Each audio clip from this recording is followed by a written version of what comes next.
Morning భారతీయ cement సమర్పిస్తున్న business breakfast షోకి స్వాగతం. ఏషియన్ మార్కెట్స్లో ఒక పాజిటివ్ ట్రేడింగ్ ట్రెండ్ కనిపిస్తుంది ఈ ఉదయం. ఎక్సెప్ట్ షాంఘై, ఒక షాంఘై ఇండెక్స్ మినహాయిస్తే, అంటే చైనీస్ ఇండెక్స్ మినహాయిస్తే మిగతా ఏషియన్ ఇండిసెస్ అన్నీ కూడా స్ట్రాంగ్గా ఉన్నాయి.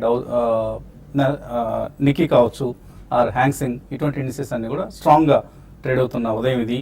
సో ఎస్టెక్స్ నిఫ్టీ కూడా సుమారుగా 30-40 పాయింట్ల లాభంతో కనిపిస్తుంది. ఒక గ్యాప్ అప్ ఓపెనింగ్ బహుశా మార్కెట్స్ సిద్ధమవుతున్నాయి. And last night US markets కూడా స్ట్రాంగ్గానే క్లోజ్ అయ్యాయి, అంటే లాభాలతో క్లోజ్ అయ్యి హైయర్ లెవెల్స్ నుంచి కొద్దిగా కిందకు వచ్చినా కూడా ప్రధాన కారణం ఆఫ్ కోర్స్ క్రూడ్ ప్రైసెస్. అమెరికాలో క్రూడ్ ప్రొడక్షన్ బాగా పడిపోయింది, చాలా మల్టీ ఇయర్లోకి పడిపోయింది అన్న వార్తలతో క్రూడ్ ప్రైసెస్ పెరిగాయి. Otherwise there is no production cut or production freeze అనే అంశానికి సంబంధించి ఒపెక్ నేషన్స్ మధ్య ఎటువంటి ఒప్పందం కుదరలేదు. రష్యా కూడా నిన్న క్లియర్గా చెప్పింది నో డీల్ అంటూ. సో అయినా కూడా క్రూడ్ ప్రైసెస్లో ర్యాలీ చూస్తున్నాం మనం. సో క్రూడ్ ప్రైసెస్ ర్యాలీ అయితే ఆటోమేటిక్గా ఈక్విటీస్ ర్యాలీ కావడం అనేది లాస్ట్ ఫ్యూ మంత్స్గా మనం గమనిస్తున్న ట్రెండ్. ఇదే ట్రెండ్ ఇప్పుడు అటు లాస్ట్ నైట్ యూఎస్ మార్కెట్స్లోను అలాగే ఇప్పుడు ఏషియన్ మార్కెట్స్లో కూడా కనిపిస్తుంది. So liquidity and crude prices, ఈ రెండు గ్లోబల్గా కనిపిస్తున్న ప్రధానమైన క్యూస్. ఈ క్యూస్ అన్నీ కూడా ఇప్పుడు రిస్క్ ఆన్ సెంటిమెంట్కు యాడ్ చేస్తున్నాయి. అంటే రిస్క్ ఆన్ సెంటిమెంట్ అంటే రిస్క్ తీసుకోవడానికి సిద్ధపడి ఈక్విటీస్లో ఎక్కువగా ఇన్వెస్ట్ చేయడాన్ని రిస్క్ ఆన్ సెంటిమెంట్ అంటాం. సో ఆ పరిస్థితి ఇప్పుడు కనిపిస్తుంది. సో 2016 హైస్ దగ్గర క్రూడ్ ప్రైసెస్ ఉండడం గ్లోబల్ మార్కెట్స్కు ఊతం ఇస్తున్న అంశం. మన మార్కెట్స్లో నిఫ్టీ నిన్న ఫ్లాట్గా క్లోజ్ అయింది. కాకపోతే most of the mid cap and non index large cap స్టాక్స్లో స్ట్రాంగ్ గెయిన్స్ చూసాం నిన్న. సో నిఫ్టీ చిన్నగా 8,000 దిశగా వెళుతున్నప్పటికీ, కన్సాలిడేట్ అవుతున్నప్పటికీ కూడా మిడ్ అండ్ స్మాల్ క్యాప్స్లో మనం చాలా స్ట్రాంగ్ మూవ్స్ చూసాం. సో 200-డే మూవింగ్ యావరేజ్ దగ్గర కాకుండా నిఫ్టీకి ఆ పైన రెసిస్టెన్స్ ఉంది, అంటే 7950. మనం ఈ మధ్య తరచుగా నిఫ్టీ టచ్ చేసిన లెవెల్ అది 7950 పైకి వెళ్ళలేకపోతుంది. ఈసారి కూడా 7950 దగ్గర రెసిస్టెన్స్ ఫేస్ చేస్తుందా, లేదా అధిగమించి 8,000కి వెళ్తుందా? మనం ఒక 10 days back or maybe 10-12 days back అనుకున్నాం నిఫ్టీ ఈ సిరీస్లో 8,000 టచ్ చేయడం ఖాయమని. సో అది ఆ ప్రెడిక్షన్ ఇప్పుడు నిజం అవుతుంది. సో మేబీ 1 or 2 daysలోనే మనం 8,000 లెవెల్ని చూసినా కూడా ఆశ్చర్యపోనవసరం. అయితే నియర్ టర్మ్ టాప్అవుట్ అయింది ఇండెక్స్ అంటూ కొంతమంది చెప్తూ ఉన్నారు. దాన్ని ఆ అంశం కూడా మనకు నెక్స్ట్ 1-2 ట్రేడింగ్ సెషన్స్లో నిర్ధారణ అవుతుంది. సో 8,000 దగ్గర ఆల్మోస్ట్ 50% రిట్రేస్మెంట్ లాస్ట్ హై నుంచి మనం చూస్తే, అలాగే లోవర్ లెవెల్స్ నుంచి చూసినా కూడా మనకి 50% రిట్రేస్మెంట్ జరిగినట్లుగా మనం చూడొచ్చు. టెక్నికల్లీ ఒక కీలకమైన స్థాయి దగ్గర 8,000 దగ్గర మనకు నిఫ్టీ రెసిస్టెన్స్ ఫేస్ చేసే అవకాశం మాత్రం ఉంది. నిన్నటి ట్రేడింగ్లో మెటల్ కౌంటర్స్, ప్రత్యేకించి స్టీల్ కౌంటర్స్ చాలా స్ట్రాంగ్గా ట్రేడ్ కావడం చూసాం.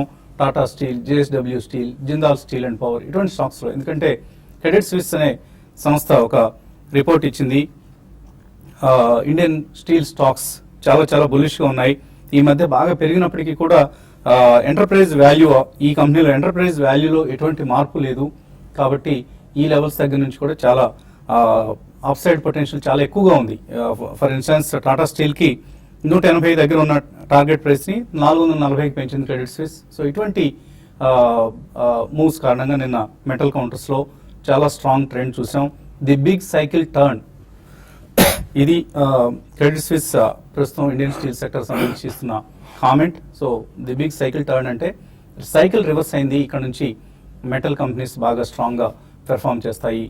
ఒక క్యాపెక్స్ సైకిల్ పికప్ అవుతుంది. గ్లోబల్గా కూడా గ్రోత్ మళ్ళీ రాబోతోంది. ప్రత్యేకించి చైనా అక్కడ తీసుకుంటున్న స్టిమ్యులస్ మెజర్స్ కావచ్చు, అలాగే చైనీస్ కంపెనీస్ వాళ్ళ ప్రొడక్షన్ కట్ చేసుకుంటున్న విధానం కావచ్చు, ఇవన్నీ కూడా ఇండియన్ స్టీల్ కంపెనీస్కి డిమాండ్ తెచ్చిపెడతాయన్న ఆశాభావాన్ని క్రెడిట్ స్విస్ వ్యక్తం చేస్తుంది. అందుకని నిన్న స్టీల్ కంపెనీస్ అన్ని బాగా పెరిగాయి. ఈ మధ్య లాస్ట్ ఫ్యూ మంత్స్లో, 3 monthsలో ఎస్పెషల్లీ 25-40% వరకు కూడా steel and other metal companies, even Hindustan zinc చూసినా మనకు లాస్ట్ 3 monthsలో 25% పెరిగింది. సో ఇటువంటి మూవ్స్ మనం మెటల్ కౌంటర్స్లో చూస్తున్నాం.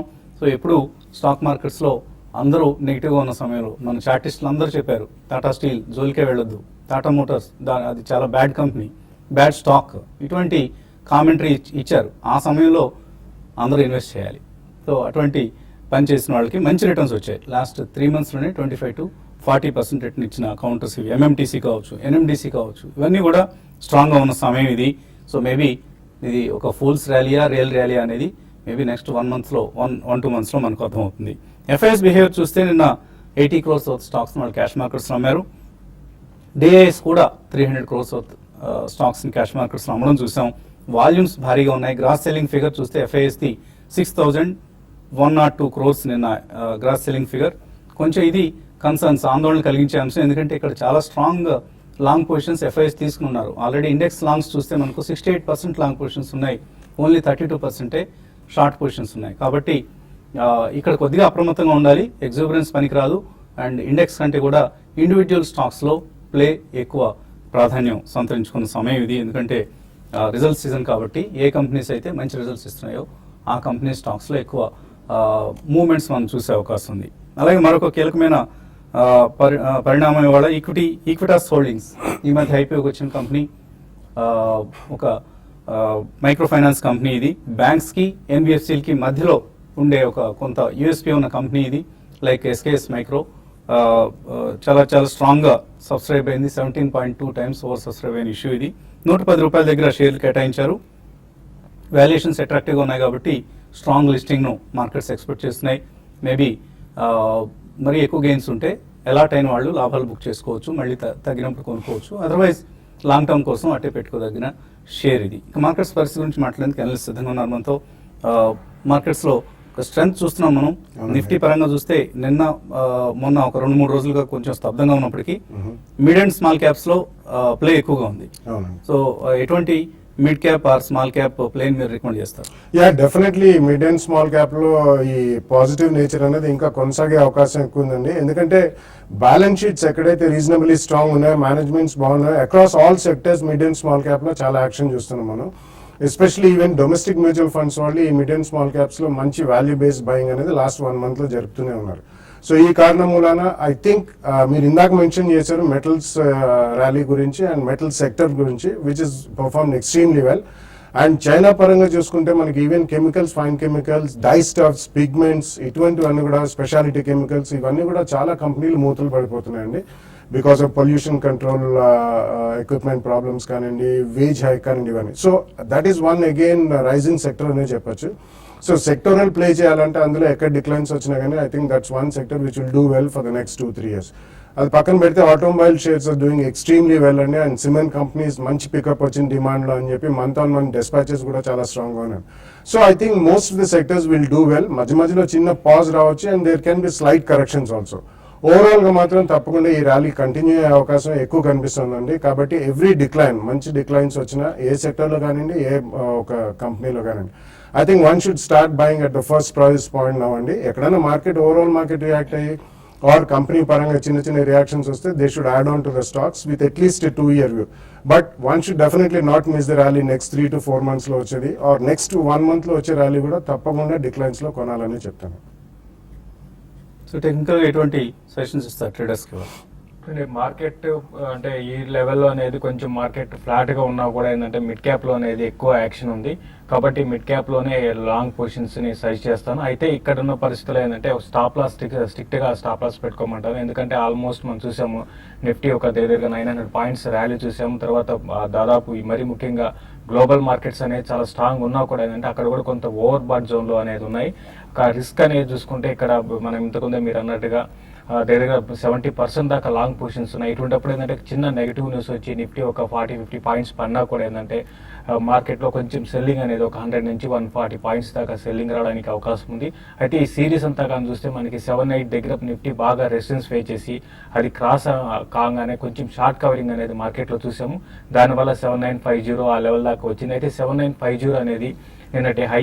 ఇది ఈ రోజు కూడా దానిపైనే ఓపెనింగ్ చూస్తే దానిపైన ఓపెన్ కావచ్చు. బట్ క్లోజింగ్ బేసిస్లో 7950 కానీ మనకి దానిపైన క్లోజ్ అయితే నిఫ్టీకి 8020 దగ్గర నిఫ్టీకి మళ్ళీ నెక్స్ట్ రెసిస్టెన్స్ లెవెల్గా చెప్పొచ్చు. బట్ ఈ సిరీస్లో మనం చూసాము కొంచెం వీక్గా స్టార్ట్ అయినా కూడా చాలా స్ట్రాంగ్గా మనకి ఇప్పుడు ప్రస్తుతం ఉన్న పరిస్థితుల్లో మార్కెట్స్ ఉన్నాయి. అయితే దాదాపు అన్ని సెక్టర్లో పార్టిసిపేషన్ ఉంది. ఇప్పుడు చూస్తే మాత్రం బ్యాంక్ నిఫ్టీకి మాత్రం ఈ లెవెల్లో కొంచెం రెసిస్టెన్స్ ఫేస్ చేసే అవకాశం ఉంది. అయితే ఈ రోజు రేపట్లో బ్యాంక్ నిఫ్టీకి హెచ్డిఎఫ్సి బ్యాంక్ తర్వాత ఇండస్ఇండ్ బ్యాంక్ రిజల్ట్ అనేది చాలా కీలకమని చెప్తాను. కానీ రెండు కానీ స్ట్రాంగ్ ఉంటే మాత్రం బ్యాంక్ నిఫ్టీ రెసిస్టెన్స్ లెవెల్ అయినా 16,400 పైన సస్టైన్ అయ్యే అవకాశం ఉంది. లేదంటే మాత్రం 16,200 అండ్ 16,000 దాకా రావచ్చు. 16,200 దగ్గర స్టాప్ లాస్ పెట్టుకోమంటాను. ఇండివిజువల్ స్టాక్స్ విషయానికి వస్తే కమాడిటీ స్టాక్స్ కంటిన్యూగా అప్ అండ్ ఉండే అవకాశం ఉంది. ఈ రోజు కొంచెం ప్రాఫిట్ బుకింగ్ రావచ్చు, బట్ ఎవ్రీ డిపోలో కూడా హిండాల్కో ఒకటి గతంలో కూడా రికమెండ్ చేయడం జరిగింది. తర్వాత టాటా స్టీల్ ఒకటి, ఈ రెండు కూడా ఎవ్రీ డిపోలో బై చేసుకోమంటాను. అయితే కొన్ని స్టాక్స్ లైక్ ఆర్కామ్ ఒకటి హైయర్ లెవెల్స్ లో సెల్ చేయమంటాను. రిలయన్స్ ఇన్ఫ్రా అండ్ రిలయన్స్ క్యాపిటల్ ఇది కూడా ఈ సిరీస్ లో కొంత వీక్ గా ఉండే అవకాశం ఉంది. ఇవి కూడా హైయర్ లెవెల్ లో సెల్ చేసుకోవచ్చు. తర్వాత ఈ రోజు ఐటీ స్టాక్స్ లో కొంత ప్రాఫిట్ బుకింగ్ రావచ్చు. ఎవరైతే లాంగ్ పొజిషన్స్ ఉన్నారో ఐటీ స్టాక్స్ లో వాళ్ళు ఒకసారి ఎగ్జిట్ అయిపోయి మళ్ళీ లోయర్ లెవెల్లో బై చేయమంటాను. బట్ ఓవరాల్ గా మార్కెట్ ఫ్లాట్ గా ఉన్నా కూడా మిడ్ క్యాప్ లో ఉంటుంది, యాక్షన్ ఎక్కువ ఉంటుంది. స్టాప్ లాస్ విషయానికి వస్తే నిఫ్టీకి 7880 ఫ్యూచర్, నిఫ్టీ ఫ్యూచర్ 7880 దగ్గర పెట్టుకొని లాంగ్ పొజిషన్స్ హోల్డ్ చేయండి. 7880 కానీ నిఫ్టీ ఫ్యూచర్ బ్రేక్ అయిందంటే లాంగ్ పొజిషన్స్ ఎగ్జిట్ కమని చెప్తానండి. ఓకే అండి, ఇక ఇన్వెస్టర్స్ నుంచి కాల్స్ అలాగే మెయిల్స్ స్వీకరించే ముందు కాసేపు ప్రకటన.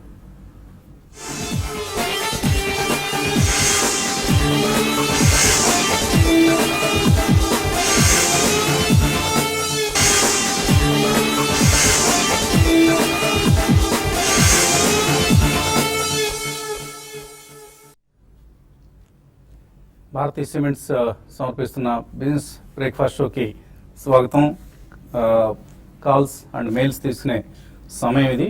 కాల్స్ ఎవరున్నారో మా పీసీఆర్ వాళ్ళు కాస్త నిద్రమత్తులో ఉన్నారు, ఒక ఇన్ఫర్మేషన్ లేదు. రాజు, హలో. రాజు గారి కాల్ కూడా కట్ అయింది. అండ్ మెయిల్స్ తీసుకున్నాం కొన్ని. గౌరీ శంకర్ అడుగుతున్నారు, అంబుజా సిమెంట్స్ 300 షేర్లు నిన్న కొన్నారట, 226 రూపాయలు. హోల్డ్ చేయొచ్చా, సెల్ చేయొచ్చా? చూడండి, మీరు అంటే లాంగ్ టర్మ్ కోసం అయితే డెఫినెట్ గా సిమెంట్ స్టాక్స్ ని హోల్డ్ చేయొచ్చు. అంబుజా సిమెంట్ ని కూడా మీరు హోల్డ్ చేయమంటాను. అయితే ఈ వెరీ షార్ట్ టర్మ్ మాత్రం కొంచెం 240 ఆ లెవెల్లో కొంచెం దీనికి రెసిస్టెన్స్ ఫేస్ చేయొచ్చు. తర్వాత సపోర్ట్ విషయానికి వస్తే 220 దగ్గర సపోర్ట్ ఉంటుంది. షార్ట్ టర్మ్ కోసం అయితే 220 బ్రేక్ అయితే లాంగ్ పొజిషన్స్ ఎగ్జిట్ కమ్మంటాను. ప్రస్తుతం అయితే కొంచెం రేంజ్ బౌండ్ ఉండే అవకాశం ఎక్కువ ఉందండి. కాలర్ లైన్ ఉన్నారు హైదరాబాద్ నుంచి, Kishore. Hello. Hello, good morning Vasanth గారు. మార్నింగ్ అండి, అడగండి. ర్యాలీ తీసుకున్నానండి నేను 172 లో 1 month back. And I think results కూడా ఉన్నట్టు ఉన్నాయి కదా 26th. అదొక సెల్ చేయాలా, హోల్డ్ చేయాలా? ఇంకోటి ఐసిఐసిఐ బ్యాంక్ 252 లో తీసుకున్నానండి, అది కూడా కొంచెం చెప్పండి సార్. ఐసిఐసిఐ బ్యాంక్ లాస్ట్ లో ఉన్నారు ప్రస్తుతానికి, మీరు 238 దగ్గర ఉంది కాబట్టి మేబీ నెక్స్ట్ ర్యాలీలో మీరు ఎగ్జిట్ కావచ్చు. ర్యాలీస్ పరిస్థితి 172లో కొన్నారు. Yeah, I think decent profits లోనే ఉన్నారండి, బట్ డెఫినెట్లీ కంటిన్యూ చేయమని చెప్తానండి. ఎందుకంటే నిన్న జస్ట్ అబౌట్ 200+ వచ్చింది అది. అండ్ రాబోయేది మాన్సూన్ బాగుంటుంది అన్నారు కాబట్టి all agri related and especially agrochemical stocks బాగా పనితీరు కనిపించే అవకాశం ఉంది. సో డెఫినెట్లీ హోల్డ్ చేయండి. ఒకవేళ క్వాంటిటీ ఎక్కువ ఉంటే మాత్రం మేబీ అరౌండ్ 220 to 225 జోన్లో కొద్దిగా ప్రాఫిట్ బుక్ చేయండి. బట్ 200 అబోవ్ వెళ్ళింది కాబట్టి అరౌండ్ 198 అట్లా ఒక స్టాప్ లాస్ పెట్టుకుని ఇన్వెస్ట్మెంట్ పొజిషన్ అనేది క్యారీ ఫార్వర్డ్ చేయండి. సో నిన్న చాలా స్ట్రాంగ్గా క్లోజ్ అయింది, 5% పెరిగింది నిన్న ఒక రోజులోనే rallies India. And Praneeth Dhanraj అడుగుతున్నారు, పిడిలైట్ 605 రూపాయలకు కొన్నారు. SML Isuzu 855, DHFL 191. ఇవన్నీ కూడా 6 months హోల్డ్ చేస్తారట. హోల్డ్ చేయొచ్చా, ప్రాఫిట్ బుక్ చేసుకోవచ్చా? చూడండి, అన్ని మంచి స్టాక్స్ ఏనండి. ఇప్పుడే మనకి చూస్తున్నాం మిడ్ క్యాప్ లో యాక్షన్ ఉంది. మీరు మీ స్టాక్స్ అన్ని కూడా మంచి క్వాలిటీ స్టాక్స్ లోనే బై చేశారు. ఆల్రెడీ పొజిషన్స్ ఉన్నాయి కాబట్టి హోల్డ్ చేయమని చెప్తారు. మధ్య మధ్యలో కరెక్షన్స్ వస్తాయండి. అయితే మా ఈవెన్ స్టాక్స్ కూడా చూడండి, మధ్యలో మంచి ప్రాఫిట్స్ వచ్చినప్పుడు కూడా బుక్ చేసుకోమని చెప్తాను. బట్ ఇప్పుడైతే ప్రస్తుతం అయితే హోల్డ్ చేయమని చెప్తానండి. హిందుస్థాన్ జింక్ 183లో కొన్నారు సుధాకర్ రావు. Coal India 323. రెండు కూడా ఈ రేట్లు వస్తాయా? కొంచెం హై ప్రైస్లో కొనున్నారు ఆయన. యా, అంటే డివిడెండ్ అయింది కాబట్టి కొద్దిగా రియాక్ట్ అయినండి. డెఫినెట్లీ ప్రైజెస్ వస్తాయా? తప్పకుండా వస్తాయండి. It may take some time. So కాబట్టి రెండింటిని కూడా రిటైన్ చేయమని చెప్తాను. తర్వాత caller Ragini or Nagini. Hello, అడగండి రాగిణి గారు. TPL Plast, Somani Ceramics sell చేయాలనుకుంటున్నాం, ఇప్పుడు సెల్ చేయొచ్చా? సోమాని సిరామిక్స్ ప్రాఫిట్స్ లో ఉన్నారా? ఈ రెండు కూడా సారీ, ప్రాఫిట్స్ లోనే ఉన్నారా? వేరే ప్రాఫిట్స్ లో ఉన్నాం. 360 లో కొన్నాం సోమాని సిరామిక్స్. ఓకే. టీపీఎల్ ప్లాస్ట్ 170s లో కొన్నాం. అంటే మీరు షార్ట్ టర్మ్ కోసం అయితే మాత్రం ఈ లెవెల్లో మీరు కొంచెం ప్రాఫిట్స్ బుక్ చేసుకోమని చెప్తాను. లేదంటే మాత్రం మీరు స్టాప్ లాస్ పెట్టుకోమని హోల్డ్ చేయొచ్చండి. ఎందుకంటే సోమాని సిరామిక్ చాలా స్ట్రాంగ్ గా ట్రేడ్ అవుతుంది. లాస్ట్ ఒక ఫ్యూ డేస్ లోనే మంచి బ్రేక్అవుట్స్, టెక్నికల్ బ్రేక్అవుట్స్ వచ్చి టువర్డ్స్ 460, 480 లెవెల్స్ కూడా టెస్ట్ చేసే అవకాశం కనపడుతుంది. అయితే at the same time markets కొంచెం ఓవర్బాట్ లో ఉన్నాయి కాబట్టి 420 దగ్గర మీరు స్టాప్ లాస్ పెట్టుకొని సోమాని సిరామిక్స్ ని హోల్డ్ చేయమని చెప్తానండి. అలాగే మెయిల్స్లో మళ్ళీ మన మెయిల్స్లోకి వెళ్తే నాగరాజు అడుగుతున్నారు, బోడల్ కెమికల్స్ ఈ స్క్రిప్ట్ ఎందుకని బాగా పడుతోంది, లాస్ట్ వీక్లో ఒక రోజులోనే 10% తగ్గింది, ఏవైనా రీజన్స్ ఉన్నాయా ఫండమెంటల్? నథింగ్ రీజన్స్ అండి, అంటే ఆ స్క్రిప్ పెరగడం కూడా అట్లే పెరిగిందండి. స్ట్రాంగ్ గా 20% సర్క్యూట్, అప్వర్డ్ సర్క్యూట్ కూడా చూసాం మనం. కాబట్టి it's taking a normal reaction. Most of the stocks ఆ సెగ్మెంట్ లో ఉన్నవండి. So there is nothing wrong with the company, retain చేయండి.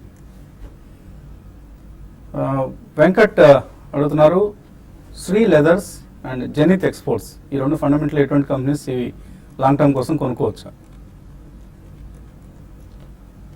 I don't track those companies. So ఈ జీరో డెట్ కంపెనీ అట, కొద్దిగా రీసెర్చ్ మీరే చేశారు ఈ శ్రీ లెదర్స్ అనే కంపెనీ గురించి, Kolkata based company, all over India stores plan చేస్తున్నారట. సో మేము ట్రాక్ చేయడం లేదు కాబట్టి మీకు హెల్ప్ చేయలేకపోతున్నాం అండి. మేబీ ఏదైనా సమాచారం తెలిస్తే తప్పకుండా మీతో షేర్ చేసుకునే ప్రయత్నం చేస్తాం. రమేష్ కుమార్ అడుగుతున్నారు, హైదరాబాద్ నుంచి, వెల్స్పన్ ఇండియా 99 రూపాయల్లో తీసుకున్నారు. అలాగే మధుకాన్ ప్రాజెక్ట్స్ 56 రూపాయలు, కెల్టన్ టెక్నాలజీస్ 195లో, గుజరాత్ అంబుజా ఎక్స్పోర్ట్స్ 50 రూపాయల్లో ఉన్నాయి. ఇంకా యాడ్ చేసుకోవచ్చా? Decent mid cap to small cap companies ఎంచుకున్నారండి. I think all the stocks good enough. So add చేసుకోవాలంటే మాత్రం ప్రాబ్లీ ఒక 10% ప్రైస్ కరెక్షన్ వచ్చినప్పుడు యాడ్ చేయండి. విత్ 1.5 year వ్యూ మంచి లాభాలు చేకూరుతుంది. సహిష్ణు, పొట్టి సహిష్ణు అనే పేరుతో వచ్చింది. 8K Miles and Cyient already 453లో కొన్నారు, ప్రాఫిట్ బుక్ చేసుకోవచ్చా? అలాగే 8K మైల్స్ కొనుక్కోవచ్చు రేట్లో షార్ట్ టర్మ్ కోసం? 8K మైల్స్ మీరు షార్ట్ టర్మ్ కోసం అనేది స్టాక్ కాదండి, ఇది ఇన్వెస్ట్మెంట్ స్టాక్. బట్ ఇది కంటిన్యూగా ఏదంటే మార్కెట్ తో సంబంధం లేకుండా ఒక అప్ ట్రెండ్ లోనే ఉంది. మీరు లాంగ్ టర్మ్ కోసం అయితే డెఫినెట్ గా 8K మైల్స్ ని మీరు బై చేసుకోవచ్చు. నిన్న కూడా మంచి వాల్యూమ్స్ తో పెరిగింది. ఇక్కడ నుంచి 2200 అండ్ 2400 దాకా పెరగచ్చు. సైంటిఫిక్ విషయానికి వస్తే ఇది కూడా ఒక వీక్ చార్ట్ నుంచి మళ్ళీ ఒక అప్ ట్రెండ్ కి వచ్చింది. దీన్ని కూడా మీరు లాంగ్ పొజిషన్స్ హోల్డ్ చేయమని చెప్తాను. ఏఎన్జీ ఇండస్ట్రీస్ అనే కంపెనీ షేర్లు కొన్నారు 37 రూపాయల్లో. సాయి కూరపాటి 29 రూపాయలకు పడిపోయిందట, ఏం చేయాలి? ఏఎన్జీ ఒకటి, మీరు ఏఎన్జీ ఇండస్ట్రీస్ విషయానికి వస్తే మనకి 60 రూపాయల నుంచి స్టాక్ కంటిన్యూగా పడుతూ వచ్చిందండి. ఆటో యాన్జిలరీ స్టాక్ ఫండమెంటల్ చాలా వీక్ గా ఉన్న స్టాక్ అండి. 52 వీక్ లోకి టచ్ అవుతుంది. కాబట్టి ఏమాత్రం లక్కీగా నిన్న చూస్తే 20% దాకా పడింది. ఈ రోజు కొంచెం ఏమైనా ప్రాఫిట్ అంటే పెరిగితే కొంచెం మీరు ఎగ్జిట్ కమ్మని చెప్తానండి. వరంగల్ నుంచి ఎర్రబెల్లి రాజు అడుగుతున్నారు, క్రూడ్ ఆయిల్ ఈ రేట్లో కొనుక్కోవచ్చా? క్రూడ్ ఆయిల్ అయితే మీరు ఒకటి ఫండమెంటల్ విషయాన్ని పక్కన పెడితే టెక్నికల్ గా మాట్లాడుకోవాలంటే మాత్రం క్రూడ్ ఆయిల్ ఒక అప్ ట్రెండ్ గా వచ్చిందండి. NYMEX 42 దాటినప్పుడల్లా కూడా మనం చూసాం చాలా షార్ట్ కవరింగ్, తర్వాత ఇంటర్నేషనల్ మార్కెట్ లో ఒక బయింగ్ అనేది చూసాం. కాబట్టి ఒక అప్ ట్రెండ్ కొనసాగవచ్చు. బట్ ఏదైనా కూడా మళ్ళీ ఈ రోజు మీరు వెయిట్ చేయండి. ఈ రోజు రేపట్లో కొంచెం కూల్ ఆఫ్ అయినాక మీరు లాంగ్ పొజిషన్ తీసుకోవచ్చు. గోపాల్ రాయ్ అడుగుతున్నారు, 50,000 రూపాయలు నెక్స్ట్ వీక్లో ఇన్వెస్ట్ చేస్తారట ఒక స్టాక్ని, 2 సంవత్సరాల కోసం చెప్పమంటున్నారు. That's a tough question to answer అండి. ఒకటే స్టాక్ అంటే మాత్రం I think you can buy Capital First in 2 price points అండి, 50,000 తో కూడా, విత్ 5 to 7% కరెక్షన్. అలాగే మన ఎనలిస్ట్ ఎవరైతే ఫండమెంటల్ సబ్స్క్రైబర్స్ ఉన్నారో మన profitevertrade.inలో ఫండమెంటల్ కాల్స్కి సబ్స్క్రైబ్ చేస్తున్నారో వాళ్ళందరూ కూడా ఎనలిస్ట్ ఇచ్చిన కాల్స్ చక్కగా వర్కౌట్ అయ్యాయి. లాస్ట్ 2-3 మంత్స్లో 10% ఆర్ మోర్ దాన్ 10% రిటర్న్ ఇచ్చిన స్టాక్స్ కూడా చాలా కనిపిస్తున్నాయి. సో వీలైతే ఆ సబ్స్క్రిప్షన్ కూడా మీరు తీసుకోండి, మంచి సజెషన్స్ వస్తున్నాయి. బోస్టన్ నుంచి హరి కుత్తికొండ అడుగుతున్నారు, గ్రాన్యూల్స్ ఇండియా 85 రూపాయలకు ఉన్నారు, ఇంకా యాడ్ చేసుకోవచ్చా? అలాగే JBM ఆటో 200 రూపాయలు హోల్డ్ చేస్తున్నారు, యావరేజ్ చేసుకోవచ్చా? JBM ఆటోని మీరు యావరేజ్ చేసుకోండి. గ్రాన్యూల్స్ ఇండియా మీరు ఇంకా అంటే ఆల్రెడీ స్టాక్ లో ఏంటంటే ఒక అప్ ట్రెండ్ వచ్చి ఆగిపోయి ఇప్పుడు డౌన్ ట్రెండ్ లో ఉందండి. కాబట్టి గ్రాన్యూల్స్ ఇండియాని మీరు ఫర్దర్ గా మాత్రం యాడ్ చేసుకోకండి, ఉన్న పొజిషన్ అయితే హోల్డ్ చేయండి. JBM ఆటోలో మాత్రం మీరు యావరేజ్ చేసుకోండి. భువన్ అడుగుతున్నారు, పిటి లామినేషన్స్ 68 రూపాయలు, HCC 32 రూపాయల్లో హోల్డ్ చేస్తున్నారు, హోల్డ్ చేయొచ్చా? ప్రస్తుతం అయితే హోల్డ్ చేయండి. సబ్స్టాన్షియల్ రియాక్షన్ 2 స్టాక్స్ లో చూసామండి. ఐ థింక్ ఇక్కడ నుంచి డౌన్ సైడ్ అయితే చాలా మినిమల్ ఉందనే చెప్పాలి. సో డెఫినెట్లీ హోల్డ్ చేయమని చెప్తాను. లక్ష్మీ సంతాల అడుగుతున్నారు, ఫెడరల్ బ్యాంక్ 72 రూపాయలు ఉన్నాయి, ఇక్కడ ఎగ్జిట్ కావచ్చా, వెయిట్ చేయొచ్చా, యావరేజ్ చేసుకోవచ్చా? ఇప్పుడు ఏంటంటే బ్యాంకింగ్ స్టాక్స్ లో ఇప్పుడే మనకి మరీ ముఖ్యంగా ఇన్ని రోజులు లార్జ్ క్యాప్ బ్యాంక్ లోనే మనం చూసామండి. అప్పుడండి ప్రైవేట్ బ్యాంక్ లో ఫెడరల్ బ్యాంక్ ఉన్న వాటిలో కొంచెం వీక్ ఉన్న బ్యాంక్, బట్ ప్రస్తుతం అయితే మీరు హోల్డ్ చేయండి. నిన్న కూడా మనం చూసాం బాగా వీక్ గానే ఉంది. ప్రస్తుతం అయితే హోల్డ్ చేసి ర్యాలీస్ లో ఎగ్జిట్ కండి, యావరేజ్ అయితే వద్దండి. రవి అడుగుతున్నారు, గుజరాత్ బోరోసిల్ కొన్నారట 14 రూపాయలు, లాంగ్ టర్మ్ కోసం ఎటువంటి సలహా ఇస్తారు? గుజరాత్ బోరోసిల్ చాలా స్ట్రాంగ్ ఫండమెంటల్స్ ఉన్న కంపెనీ అండి. లాస్ట్ 2 క్వార్టర్స్ కానీ చూసి చాలా స్ట్రాంగ్ గా ఉన్నాయి. కాబట్టి మీరు స్ట్రాంగ్ బై అని చెప్తాను, హోల్డ్ చేయమని చెప్తాను. Renaissance jewellery buy or sell? Swarajya Lakshmi అడుగుతున్నారు. I think you should go with better stocks అండి. ఇటువంటివి చాలా బ్యాలెన్స్ షీట్ పరంగా కానివ్వండి, వర్కింగ్ కానివ్వండి, కన్సిస్టెన్సీ ఉండదు. I think you should go with PC Jewellers, Titan or Rajesh Exports. ఈ మూడిట్లో డిక్లైన్స్ లో Renaissance I think you should avoid. Jampani Maruti Prasad అడుగుతున్నారు, గ్యామన్ ఇండియా ఈ రేట్లో తీసుకోవచ్చా షార్ట్ టర్మ్ కోసం? గ్యామన్ ఇండియా కొంచెం రిస్కీ బెట్ అవుతుందండి. దీనికన్నా మీకు వేరే స్టాక్ ని సెలెక్ట్ చేసుకోమంటాను. నిన్న మనం చూసాం జిఎంఆర్ లో మంచి బ్రేక్అవుట్ వచ్చింది, దాంట్లో కూడా మీరు లాంగ్ పొజిషన్ తీసుకోవచ్చు. 12 రూపీస్ దగ్గర స్టాప్ లాస్ పెట్టుకోండి. పుల్లారావు ఫీచర్స్ పొజిషన్స్ తీస్తున్నారు. ఐఆర్బి ఇన్ఫ్రా 224లో, అపోలో హాస్పిటల్స్, అజంతా ఫార్మా ఇవన్నీ కూడా హోల్డ్ చేయొచ్చా?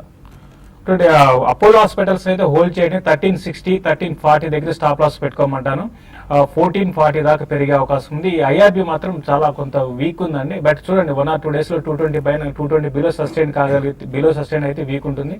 కాబట్టి అక్కడ స్టాప్ లాస్ పెట్టుకొని ర్యాలీస్ లో ఎగ్జిట్ కమని చెప్తాను. ఇంకా చాలా మెయిల్స్ మిగిలిపోయాయి, కానీ సమయాభావం, అన్ని మెయిల్స్ చదవలేకపోతున్నాం. ఇది ఈ గురువారం ఉదయం బిజినెస్ బ్రేక్ఫాస్ట్ షో. తిరిగి మధ్యాహ్నం స్మార్ట్ న్యూస్లో మళ్ళీ కలుద్దాం.